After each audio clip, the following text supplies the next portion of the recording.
బాబు king అయ్యారు ఇప్పుడు.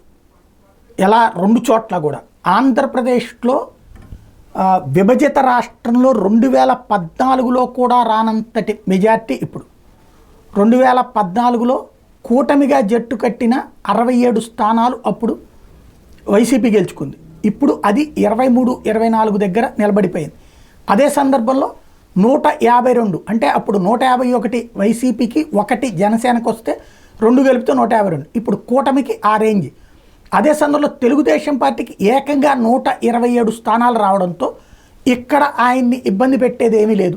Axis my India ఇక్కడ ఈ విషయంలో ఫెయిల్ అయింది. ఇండియా టుడే పార్లమెంటు స్థానాలకు ఇచ్చిన తరహాలో లీడు ఇక్కడ ఇవ్వాల, భారీ క్రాస్ ఓటింగ్ అన్నటువంటి కోణంలో ఇచ్చింది, కానీ అది ఫెయిల్ అయింది. పార్లమెంటు స్థానాలకు ఏ స్థాయిలో ఉందో అసెంబ్లీ స్థానాలకు కూడా అదే ఇంపాక్ట్ పనిచేస్తుంది. ఇక్కడే కింగ్ కాదు, ఇప్పుడు జాతీయ స్థాయిలో కూడా కింగ్ అవుతారు. ఎందుకు అంటే జాతీయ స్థాయిలో భారతీయ జనతా పార్టీకి సింగల్గా 330 వచ్చి ఎన్డీఏ కనుక 400 వస్తే భారతీయ జనతా పార్టీ చెప్పినట్టు నడుచుకోవాలి చంద్రబాబు. కానీ ఇప్పుడు అక్కడ చూస్తుంటే 299, 300 ఆ రేంజ్లో ఉంది. అంటే కూటమిగా అధికారంలోకి వస్తుంది తప్పించి ఇండివిజువల్గా భారతీయ జనతా పార్టీకి కొంత ప్రాబ్లమేటిక్గా కనబడుతుంది.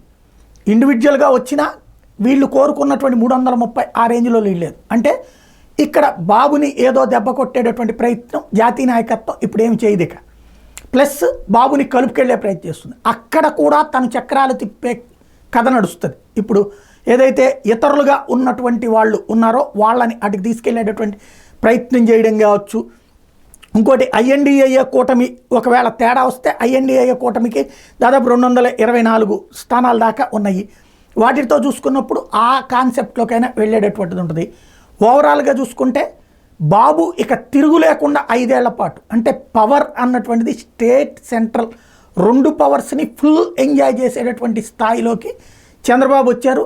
ఆయన జీవిత చర్మాంకం అయిపోయింది అయింది అని అందరూ అంటున్న టైంలో బై బై బాబు నుంచి బై బై జగన్ అయింది.